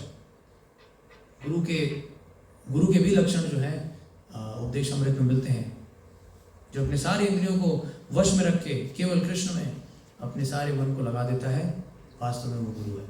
तो इसलिए ऐसे सच्चे गुरु को जाकर के सरेंडर करना चाहिए, ठीक है ना। सरेंडर करने के बाद नेक्स्ट स्टेप आता है, फिर अपने प्रश्नों को गुरु के सामने रखना चाहिए। कैसे रखना चाहिए? कि बताइए कितना जानते हैं आप, ऐसे प्रश्न पूछना चाहिए। कैसे पूछना चाहिए? जब आप समझ गए हैं कि ये व्यक्ति क्वालिफाइड है, मेरे को इस भौतिक अंधकार से निकालने के लिए क्वालिफाइड है, तो फिर अब मैं अपने प्रश्न इनके सामने पूछने जा रहा हूं, तो कैसे प्रश्न पूछना चाहिए?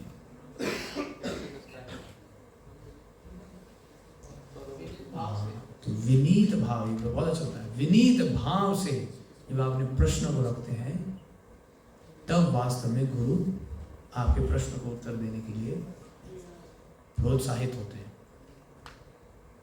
लेकिन जब आप चैलेंजिंग वे में गुरु को चैलेंज करने लगेंगे, फिर वो ज्ञान का जो है आदान प्रदान नहीं होता, गुरु अपने आप को ढांक लेते हैं।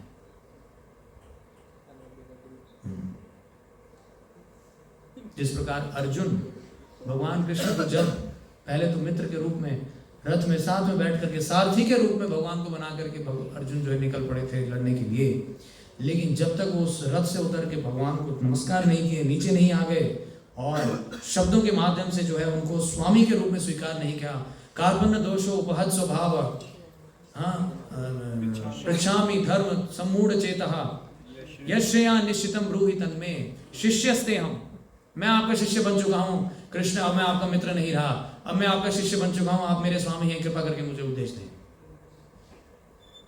इस विनीत भावना से जब तक अर्जुन ने प्रश्न नहीं पूछा, तब तक भगवद गीता भगवान ने आरंभ नहीं करी। तो इसीलिए जो हम प्रश्न पूछते हैं वो बहुत ही विनीत भाव से होना चाहिए। भक्ति सिद्धांत महाराज, अभी हमने देखा भक्ति सिद्धांत महाराज जी का आविर्भाव था। Bhakti Siddhanta Maharaj was the world's greatest scholar. बताया जाता है कि हमारे पूरे वैष्णव परंपरा में 2 बहुत ग्रेटेस्ट स्कॉलर हुए हैं, एक थे जीव गोस्वामी और एक थे दूसरे भक्ति सिद्धांत सरस्वती महाराज। सारे शास्त्रों में निपुण थे, 7 साल में तो पूरी भगवद गीता उनको याद थी। तो ऐसे भक्ति सिद्धांत महाराज किनसे दीक्षा लिए? किनसे दीक्षा लिए भक्ति सिद्धांत महाराज? भक्ति सिद्धांत महाराज ऐसे व्यक्ति से दीक्षा लिए जो कि अपना नाम भी नहीं लिख सकता था। गौर किशोरदास बाबा जी महाराज अपना नाम तक लिखना नहीं जानते थे, इतने अनपढ़ थे, लेकिन फिर भी भक्ति सिद्धांत महाराज जाकर के गिड़गिड़ाते हुए गौर किशोरदास बाबा जी महाराज से बोलते हैं, कृपा करके मुझे अपना शिष्य स्वीकार करें, नहीं तो फिर मैं इस गंगा में कूद करके अपना शरीर त्याग दूंगा। तो ऐसे करके विनीत भावना से जब भक्ति सिद्धांत महाराज गौर किशोरदास बाबा जी महाराज के पास आए, तो गौर किशोरदास बाबा जी महाराज बोले, आप किसके पास आए हो? आप महान विद्वान हो और मैं अनपढ़ गवार हूँ, आप मेरे से दीक्षा लेना चाहते हो, आप जानते नहीं आप कौन हैं, आपके पिताजी मजिस्ट्रेट हैं, भक्ति विनोद ठाकुर पुरी के मजिस्ट्रेट थे, और आप खुद स्वयं उनकी जो है विष्णु की किरण के रूप में जो है उनकी प्रार्थनाओं से आप उत्पन्न हुए हैं, और आप इतने महान विद्वान हैं, और आप किससे दीक्षा लेने जा रहे हैं? चले जाइए, आप किसी और से दीक्षा लीजिए, मैं योग्य नहीं हूं। गौर किशोरदास बाबा जी महाराज अपने विनम्रता को प्रदर्शित कर रहे हैं, लेकिन भक्ति सिद्धांत महाराज फिर से आ जाते हैं, फिर बोलते हैं कि प्लीज जो है मुझे आप शिष्य के रूप में स्वीकार करें। तो गौर किशोरदास बाबा जी महाराज फिर उनको जो है चकमा दे देते हैं, बोलते हैं ठीक है, मैं गौर सुंदर से पूछूंगा, चैतन्य महाप्रभु से पूछूंगा, फिर वो जैसा बताएंगे वैसा करूंगा, तो अभी तुम जाओ, मैं पूछ के बताता हूँ। कुछ दिनों के बाद फिर से आए और फिर बोले, अब आपने पूछ लिया होगा, अब मुझे अपने शिष्य के रूप में स्वीकार करें। तो गौर किशोरदास बाबा जी महाराज ने, ओहो, मैं तो पूछना ही भूल गया। तो इस प्रकार से जब गौर किशोरदास बाबा जी महाराज ने बोला, तो फिर भक्ति सिद्धांत महाराज ने बोला कि अब आप अगर मेरे को शिष्य रूप में स्वीकार नहीं करेंगे तो यही गंगा में मैं कूद करके अपना प्राण त्याग दूंगा। तो जब गौर किशोरदास बाबा जी महाराज ने ऐसा सुना, तो फिर महाराज ने बोला, ठीक है, आपकी अगर इतनी इच्छा है तो मैं आपको शिष्य रूप में स्वीकार करता हूँ। और इस प्रकार भक्ति सिद्धांत महाराज, जो कि उस पूरे भारत भूमि को तो छोड़िए, पूरे संसार के उस समय के सबसे महान विद्वान एक ऐसे व्यक्ति से दीक्षा लिए जो कि पढ़ना लिखना नहीं जानता था, वेद शास्त्र पढ़ना तो छोड़ ही दीजिए। तो क्यों लिए? ऐसे अनपढ़ व्यक्ति से दीक्षा लेने की जरूरत ही क्या थी? तो भक्ति सिद्धांत महाराज आगे चल के बोलते हैं कि वास्तव में भौतिक रूप से देखें तो ये अनपढ़ हैं, लेकिन आध्यात्मिक रूप से देखें तो इनके पास जितना धन है आपके पास उसका एक कण भी नहीं है। आप सभी लोगों के पास जितना धन हमारे गुरु महाराज गौर किशोरदास बाबा जी महाराज के पास है। गौर किशोरदास बाबा जी महाराज इतने अपार हरिनाम के धन को अपने जीवन में रख रखे थे। तो इसलिए जिसके पास कृष्ण ज्ञान है उसको ये वास्तविक रूप में भौतिक ज्ञान की कोई आवश्यकता ही नहीं है। उसके लिए बेकार की चीज है ये सब भौतिक उपलब्धियां, ये भौतिक ज्ञान सब बेकार है, बकवास है एकदम, क्योंकि उसको कृष्ण ज्ञान प्राप्त हो चुका है, ब्रह्म ज्ञान प्राप्त हो चुका है। और उस ब्रह्म ज्ञान को प्राप्त करने के लिए कोई क्वालिफिकेशन की जरूरत नहीं है। आपको कोई पीएचडी होने की जरूरत नहीं है, एमए होने की जरूरत नहीं है, लिटरेट होने की जरूरत नहीं है। केवल अगर आपको गुरु की कृपा प्राप्त हो जाए, ये गुरु की कोई कृपा प्राप्त हो जाए, तो व्यक्ति तुरंत इस संसार के बंधनों को तोड़कर आध्यात्मिक ज्ञान का भंडार उसके लिए खुल जाता है। कोई आवश्यकता नहीं है पढ़े लिखा होने की। तो इसीलिए भक्ति सिद्धांत महाराज ने इतने विनीत भाव से अपने गुरुदेव को सरेंडर किया। तो इसी तरीके से अनेक उदाहरण है कि इस प्रकार हमारे महान आचार्यों ने अपने गुरुदेव के पास जाकर के उनके शरणागत हुए। नरोत्तम दास ठाकुर ऐसे महान आचार्य हुए जिन्होंने यहाँ तक कि अपने गुरु के मल को भी साफ किया है। जस्ट इमेजिन, अपने गुरु से दीक्षा लेने के लिए उनके गुरु ने उनको तिरस्कार कर दिया था, तो उन्होंने सोचा ऐसा तो जीवन ही व्यर्थ है, अगर मेरे गुरुदेव मेरे को तिरस्कार कर दिए तो इसीलिए मैं गुरु की ऐसी सेवा करूंगा कि गुरु मेरे से प्रसन्न हो जाए।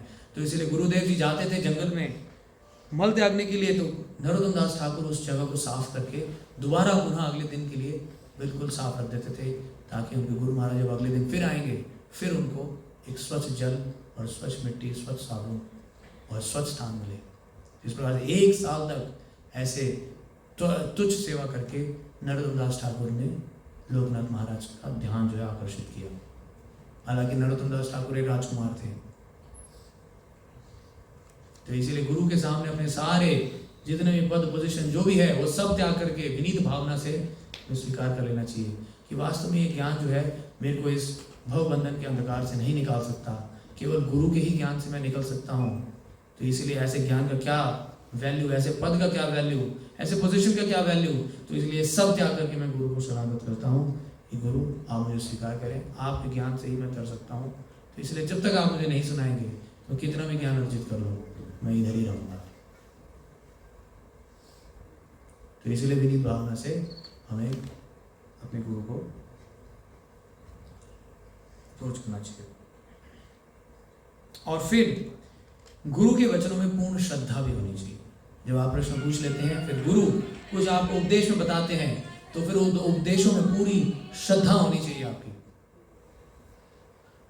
जो गुरु महाराज मेरे लिए बता रहे हैं ये वास्तव में सच है, यही मेरे लिए परम कल्याण है।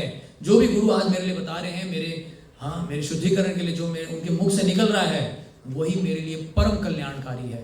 इसलिए पूरा विश्वास होना चाहिए। यदि मैं इन गुरु महाराज के वचनों का पूर्ण रूप से प्रयास भी करता हूं तो मेरा जीवन सार्थक हो जाएगा। तो इसमें कहानी आती है, एक गुरुजी थे और उनके बहुत सारे शिष्य थे।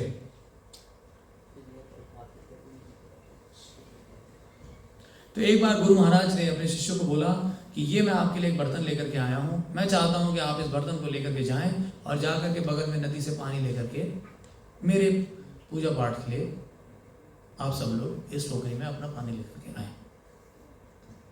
तो शिष्य ने कहा ठीक।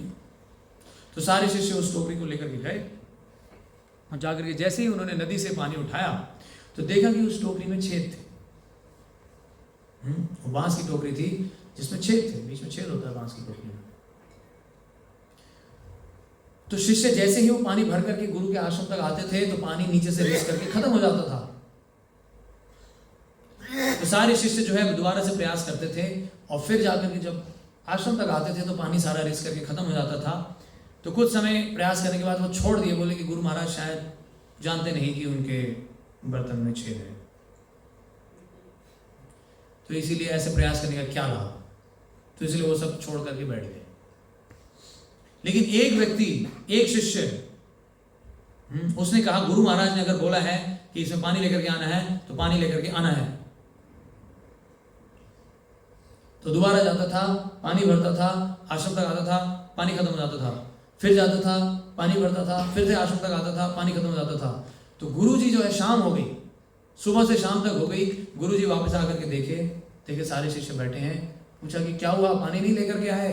तो बोले गुरु महाराज शायद आपके वचनों में कुछ कमी रह गई है, जो आपने टोकरी दी थी वो टोकरी में छेद थे और पानी यहाँ लाते लाते रिस करके खत्म हो जाता था, तो इन टोकरी में तो पानी नहीं आ सकता गुरुदेव। तो ठीक है, फिर ये सारे शिष्यों में वो शिष्य कहाँ है, वो क्यों नहीं आया अभी तक यहाँ पर? तो बोले गुरु महाराज वो मूर्ख है, वो मूर्ख है, उसको लगता है कि इस टोकरी में पानी आ सकता है इसलिए वो लगा हुआ है।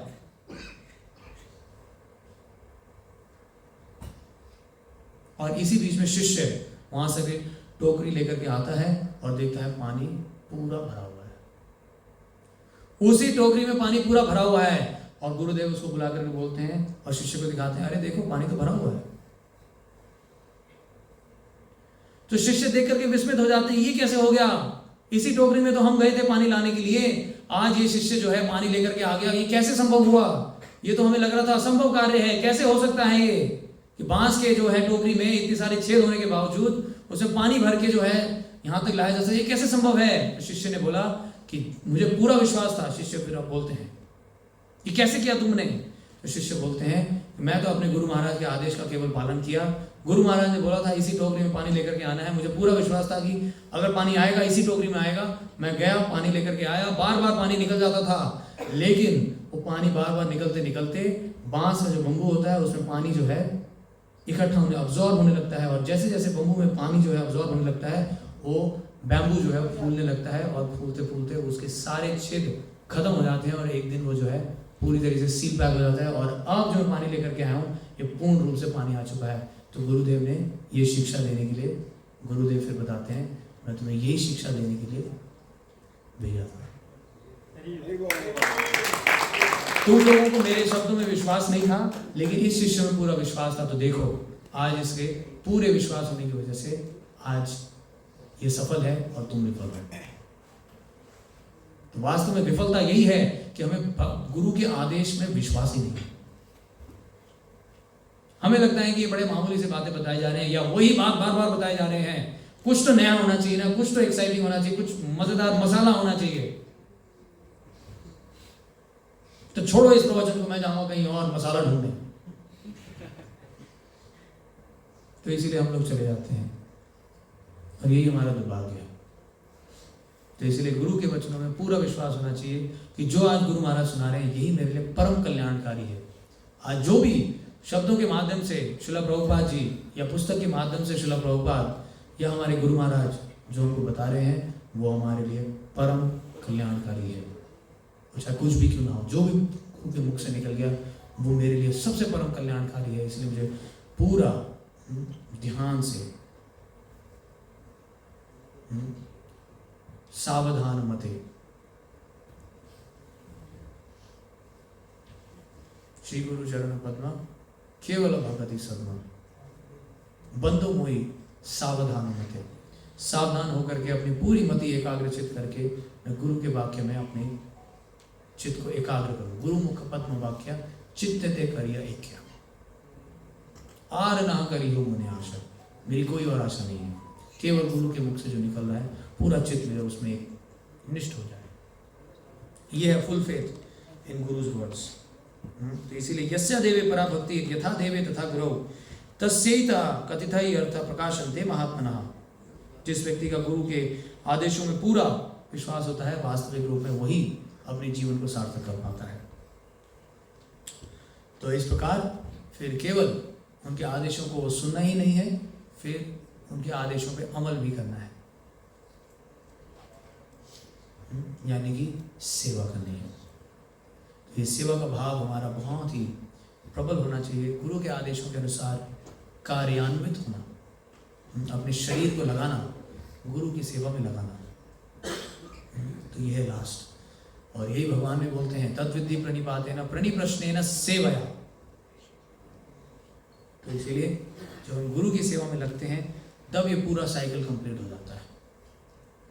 यानी आपने गुरु को खोज निकाला, उनके सामने विनीत भावना से प्रश्न पूछा, फिर उनके आदेश पे पूरा विश्वास करके आपने सेवा में अपने जीवन को कार्यान्वित किया।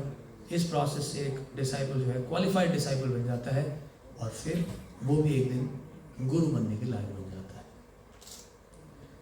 तो ये है सफर एक आइडियल डिसाइपल का। तो अब श्रीला प्रभुपाद जी एक आइडियल डिसाइपल भी थे, आइडियल गुरु भी थे। प्रभुपाद जी से दोनों चीजें सीख सकते हैं। तो इसीलिए ये जो हम बुक पढ़ रहे हैं, इस बुक में 3 चैप्टर्स हैं। इन 3 चैप्टर्स का जो है वो रूपरेखा कुछ इस तरीके से है।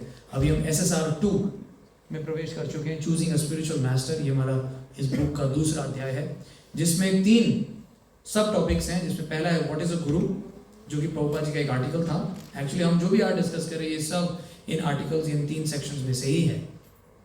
तो व्हाट इज अ गुरु, फिर उसके बाद एक कॉन्वर्सेशन है, एक इंटरव्यू है प्रभुपाद जी का, जिसमें प्रभुपाद जी सच्चे गुरु और बुरे गुरु में यानी पाखंडी गुरु में भेद कर रहे हैं, separating the saints from the swindlers. ठीक है ना। और नीचे भी जो ये रिपीट हो गया है, डुप्लीकेट है, वास्तव में वो एक ही टॉपिक है, separating the saints from the swindlers. ये सेकंड टॉपिक। और थर्ड टॉपिक है जो कि अभी हम जस्ट उसको टच करने वाले हैं, वो है the absolute necessity of a spiritual master.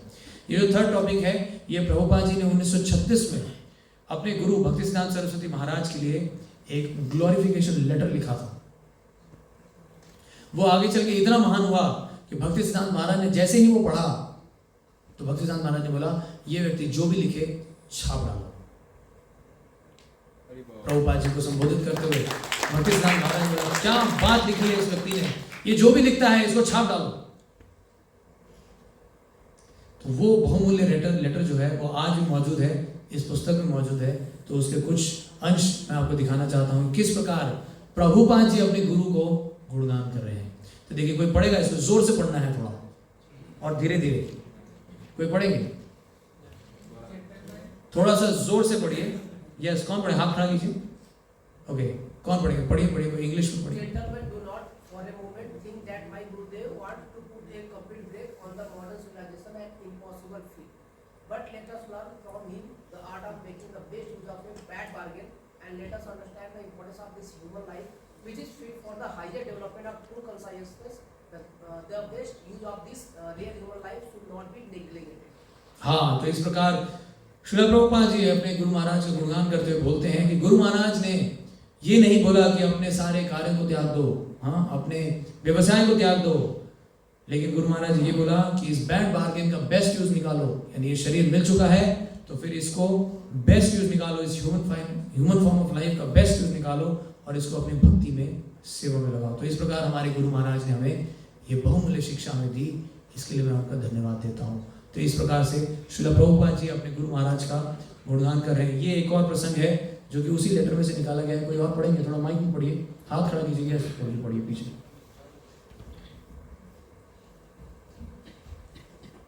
थोड़ा धीरे धीरे पढ़िए, तेज but slow. All these amplicities think alike, all the enjoyable thing should be monopolized by the human society or by a particular class only, and the impersonal God should be a mere order supplier for their whimsical fates. We are happy that we have been relieved of this horrible type of malady by the mercy of His divine grace. Paramahamsa परिव्राजकाचार्य।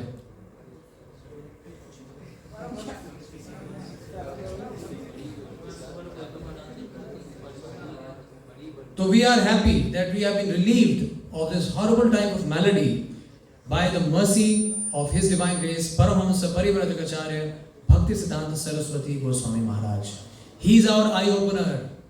He is our eternal Father. He is our eternal preceptor and our eternal guide. Let us therefore bow down at His lotus feet on this auspicious day. So wow! किस प्रकार प्रभुपाद जी अपने गुरु महाराज का गुणगान कर रहे हैं कि गुरु महाराज ने अनेक प्रकार की भ्रांतियां हैं संसार में। हाँ, कोई कहता है कि इम्पर्सनल है भगवान, कोई कहता है देवता ही भगवान है, हाँ उन्हीं में ही, कोई कहता है निराकार ही ब्रह्म है, निराकार में लीन होना ही जीवन का सार्थकता है, कोई कहता है सब ब्रह्म है, हाँ सब कुछ शून्य है। तो इस प्रकार से शून्यवादी पाश्चात्य देश के लोग जो कि केवल 4 चीजों में लगे हुए हैं, हाँ, तो इस प्रकार से अनेक प्रकार की धारणाओं से हमारे गुरु महाराज ने हमें बचा करके भगवान कृष्ण की चरण कमलों की शरण प्रदान की है। तो इसीलिए ऐसे गुरुदेव को मैं प्रणाम करता हूँ। तो इस प्रकार प्रभुपाद जी अपने गुरु महाराज को संबोधित कर रहे हैं। चलिए एक और पढ़िए, यस पीछे पढ़िए।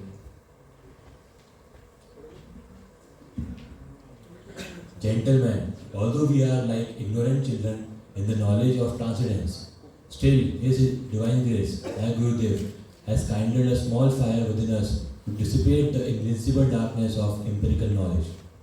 We are now so much on the safe side that no amount of philosophical argument by the empiric schools of thought can deviate us an inch from the position of eternal dependence on the lotus feet of His divine grace. तो यहाँ पे श्रील प्रभुपाद जी बता रहे हैं कि गुरु महाराज की कृपा से इतना सशक्त ज्ञान हमको आज प्राप्त हुआ है कि अब कोई भी तर्क हमको भगवान की भक्ति से भटका नहीं सकता।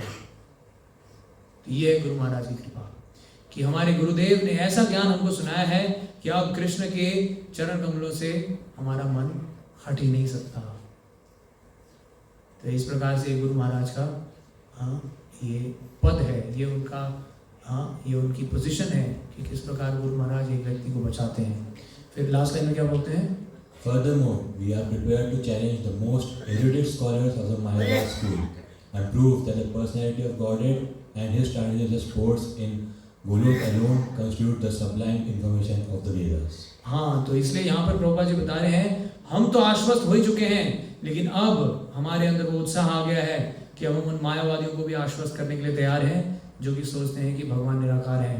अब हम इस ज्ञान की ज्योति को लेकर के उन मायावादियों को भी काटने के लिए तैयार हैं। We are prepared to challenge the most erudite scholars. हम विद्वानों को जो है चैलेंज करने के लिए तैयार हैं, मायावादियों को चैलेंज करने के लिए तैयार हैं कि सुप्रीम पर्सनालिटी ऑफ गॉड केवल कृष्ण है। तो ये बात प्रभुपाद जी 1936 में बोल रहे हैं, जो कि वास्तविक रूप में सार्थक कब हुआ? 30 साल के बाद 1966 में जाकर के वो चीज सार्थक हुई जब प्रभुपाद जी ने दुनिया को हरा करके भक्ति की स्थापना करी। तो इसीलिए लेकिन उनका प्लान जो है 30 साल पहले ही नजर आ रहा है कि किस तरीके से प्रभुपाद जी का जो विजन है कि हम पूरे संसार को भगवान की भगवत्ता सिखाने के लिए तैयार हैं। तो इस प्रकार प्रभुपाद जी का वो जोश, वो उत्साह आपको 1936 में ही इस लेटर में दिखता है।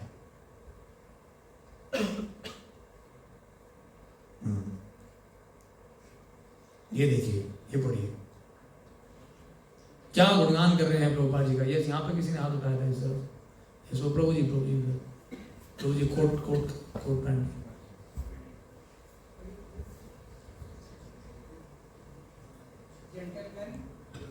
माइक में बोलिए।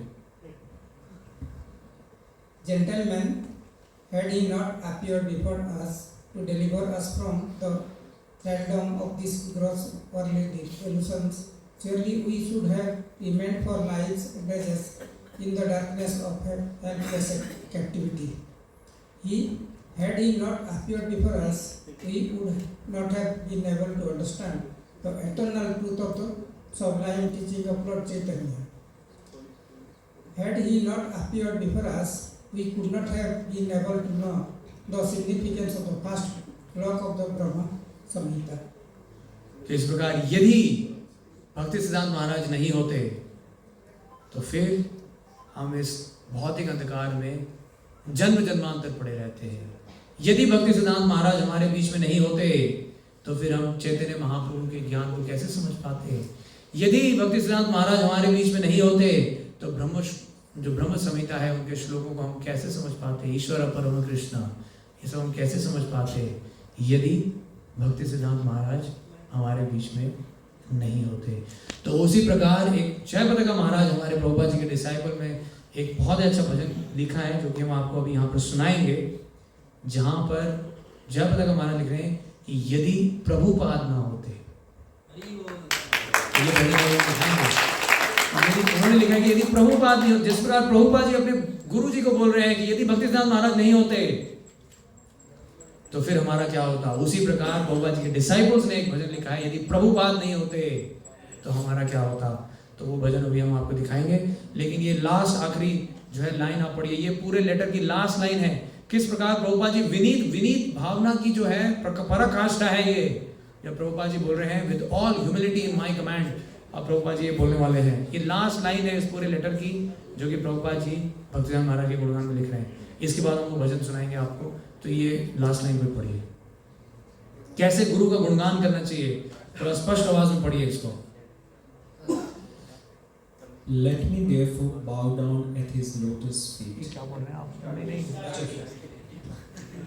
Personally, I have no hope for any direct service for the coming crores of birds of the sojourn of my life.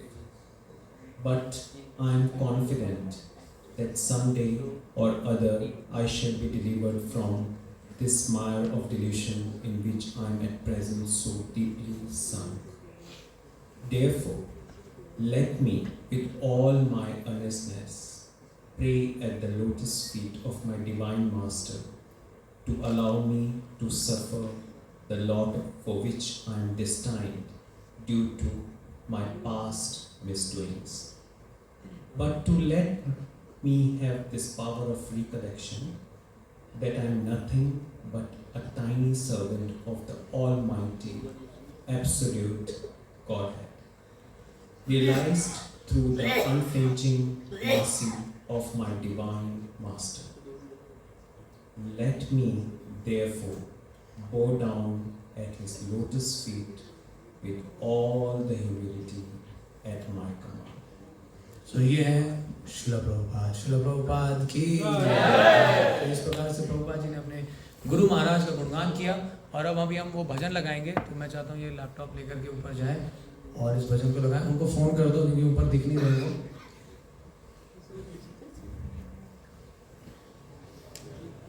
तो मैं तब तक आपको उस भजन का तात्पर्य सुनाऊंगा, क्योंकि उस तात्पर्य में, इस वीडियो भजन में तो तात्पर्य नहीं है। तब तक मैं चाहता हूं कि आप सब लोग जल्दी से जाकर के इस भजन को लगा लीजिए। तो तात्पर्य सुनिए, जो प्रभुपाद जी ने जयपताका महाराज जी ने प्रभुपाद जी के लिए जो गुणगान में भजन लिखा, यदि प्रभुपाद नहीं होते तो क्या होता, उसका तात्पर्य इस प्रकार से है। प्रभुपाद जी लिखते हैं, जयपताका महाराज जी लिखते हैं, यदि प्रभुपाद ना होते तो क्या होता, ये जीवन बहता कैसे, निताई गौर की असीम करुणा फैलाता कोई दुनिया में कैसे। यदि प्रभुपाद ना होते तो क्या होता, ये जीवन बहता कैसे। दुनिया में कितने पापी, दुराचारी, शून्यवादी, मायावादी, उन सब का उद्धार करता कौन? कौन है ऐसा दयानिधि? कौन है ऐसा दयानिधि? यदि प्रभुपाद ना होते तो क्या होता, ये जीवन बहता कैसे। उन लोगों तक जाता कौन, और कौन उनको बताता हरि नाम। सभ्य जीवन जिया जाए कैसे, कौन देता ये ज्ञान। दुनिया के हर कोनों में दुनिया के हर कोनों में अब होती है हरि विग्रह की सेवा, दिन रात रथ यात्रा जैसे महाउत्सव करने हमको सिखाता कौन, हमको सिखाता कौन। यदि प्रभुपाद न होते तो क्या होता, ये जीवन बहता कैसे। भगवद गीता भागवतम चैतन्य चरितामृत, भगवद गीता भागवतम चैतन्य चरितामृत में है अमृत कृष्ण नाम। कौन है आखिर जिसने किया समझना इसको आसान। इतने कष्ट सहकर भी था दिल उदार, इतने कष्ट सहकर भी था दिल उदार, जो बांटा सब में हरि नाम। कौन देता पूरी वृंदावन मायापुर जैसे धाम। यदि प्रभुपाद न होते तो क्या होता, ये जीवन बहता कैसे। श्री चैतन्य महाप्रभु की शिक्षाएं है दुनिया का धन परम। इस धन के आचार प्रचार करने का किसने किया नियोजन। निताई गौरांग है प्रेम कल्प वृक्ष उनसे, निताई गौरांग है प्रेम कल्प वृक्ष उनसे एक। जय पताका का हृदय, जय पताका महाराज ने लिखा है, जय पताका का हृदय सदा रहे आपकी शरण, रहे आपकी शरण। यदि प्रभुपाद न होते तो क्या होता, ये जीवन बहता कैसे। ये हिंदी में है, लेकिन अभी जो हम देखेंगे वो बंगाली में है।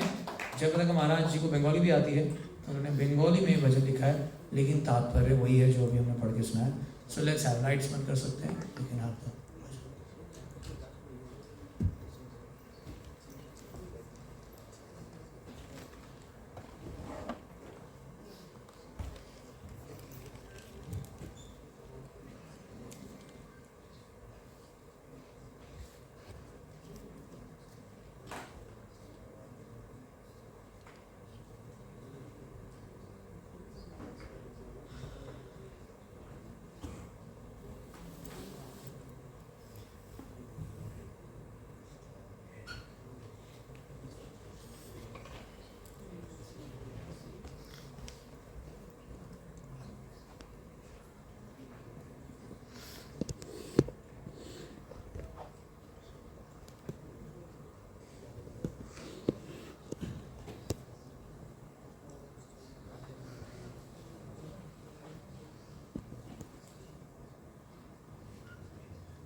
आखिरी दिन है जब प्रभुपाद जी लास्ट मोमेंट तक अपने गुरु महाराज के आदेश का पालन करते हुए ट्रांसलेट करे जा रहे हैं, बुक्स लिखते जा रहे हैं। प्रभुपाद जी बेड पे लेटे हैं, लेकिन फिर भी ट्रांसलेशन नहीं रोक रहे।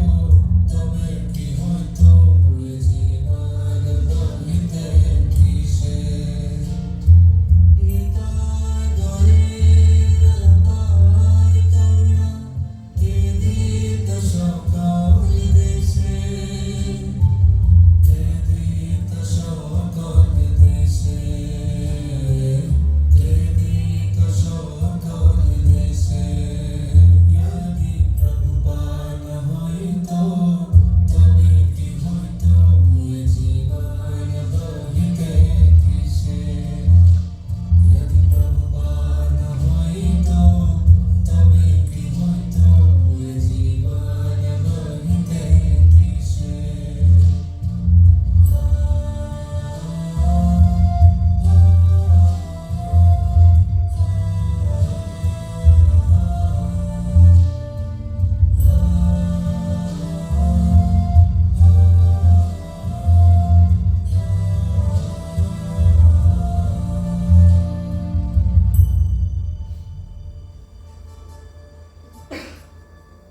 पश्चात्यरजत पापी दुराचारी शून्यवादी मायावादी ताधेर उद्धार परिवारे मन हेन तो दयानिधि हेन तो दयानिधि जदि प्रभुपाद होइतो तबे कि होइतो जीवन गहिते किसे यदि प्रभुपाद होइतो तबे कि होइतो जीवन गहिते किसे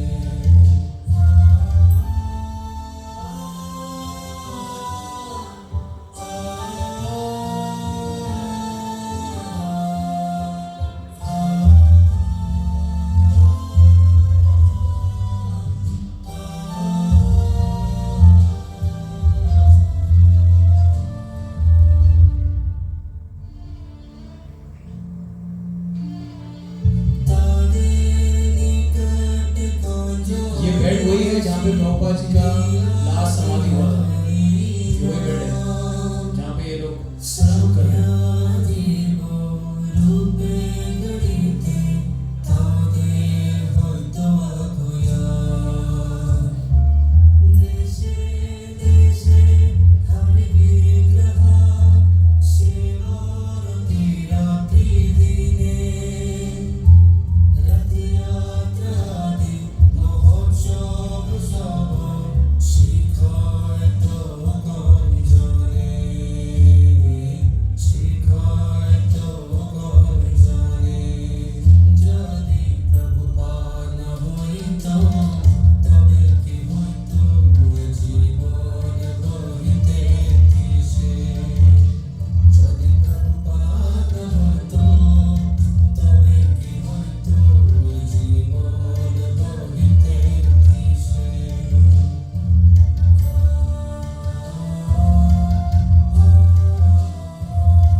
आज की इतना ही। ये वीडियो बाकी आप अगले हफ्ते देख लीजिए। खत्म हो गया। ओके, हरे कृष्णा। प्रसाद आप ले सकते हैं। और बाकी जो असाइनमेंट्स नहीं बनाते हैं प्लीज़ अपना असाइनमेंट जरूर बनाइए। असाइनमेंट्स में इस